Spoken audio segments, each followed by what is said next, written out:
पता है कि इस ऑडियो में आप सभी का स्वागत है। दोस्तों, आज जो मैं कहानी आपको सुनाने जा रही हूँ, उसका शीर्षक है आधी रात का मेहमान।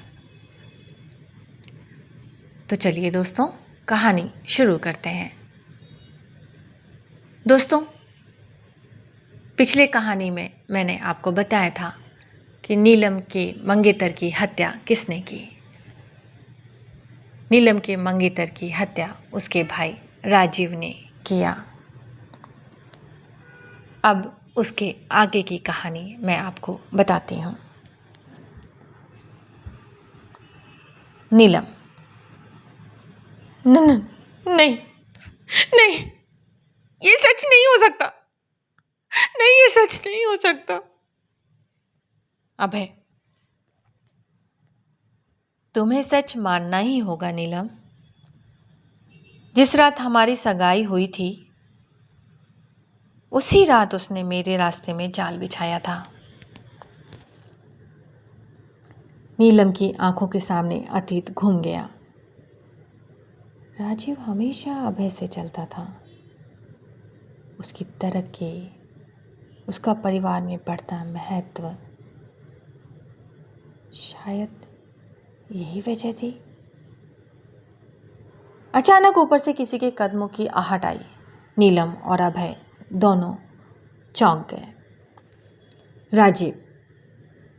नीलम, नीलम, इतनी रात को किससे बात कर रही हो? नीलम अभय की ओर देखती है। तभी अभय अचानक से गायब हो जाता है, जैसे कभी था ही नहीं। नीलम, ये कैसे हो गया? ये कैसे हो गया? अभय की फुसफुसाती आवाज। सच बाहर लाना तुम्हारा काम है। मैं बस तुम्हें रास्ता दिखाने आया था। नीलम समझ गई कि अभय की आत्मा उसे चेतावनी देने आई थी।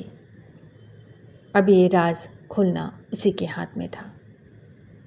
अगली सुबह नीलम ने ठान लिया था कि वो राजीव का सच सामने लाएगी। उसने चुपचाप राजीव के कमरे में तलाशी की। अलमारी के पीछे से उसे एक पुराना डिब्बा मिला। उसमें अभय की टूटी घड़ी, खून से सना कपड़ा और सबसे बड़ा सबूत राजीव की लिखी डायरी, जिसमें साफ लिखा था, उस रात अभय को रास्ते से हटाना ज़रूरी था। नीलम सिर्फ मेरी होगी। नीलम की आंखों में आंसू आ गए, लेकिन अब डर से ज़्यादा गुस्सा था। नीलम सबूत लेकर पुलिस के पास जाती है और राजीव को सज़ा दिलाती है। नीलम ने पूरी रात सबूत अपने पास सुरक्षित रखे। उसके मन में डर था कि अगर राजीव को भनक लग गई तो वो उसे भी नुकसान पहुंचा सकता है।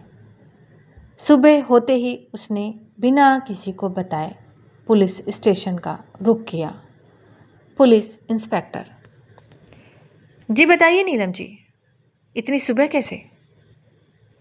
नीलम ने कांपते हाथों से डायरी, घड़ी और खून से सना कपड़ा सामने रख दिया। नीलम, ये सबूत है। ये सबूत है मेरे मंगेतर अभय की हत्या का। हत्यारा और कोई नहीं, मेरा भाई राजीव है। मेरा भाई राजीव।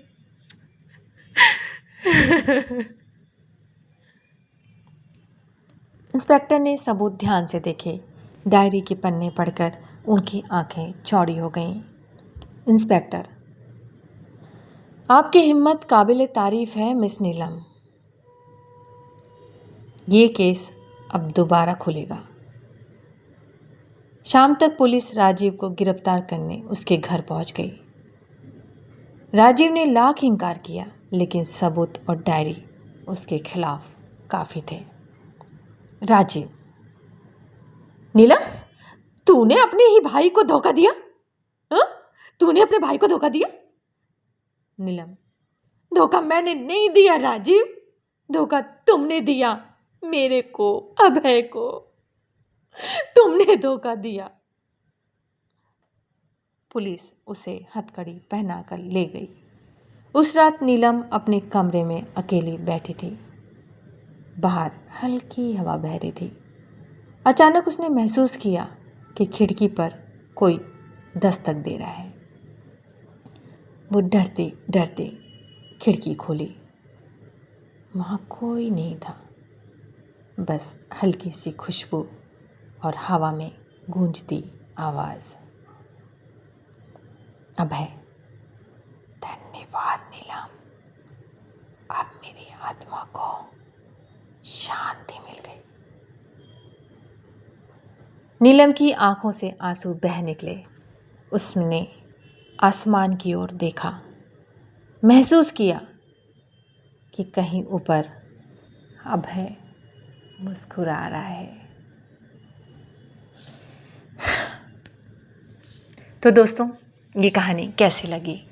अगर आपको अच्छी लगे तो लाइक, शेयर, कमेंट करना ना भूलें।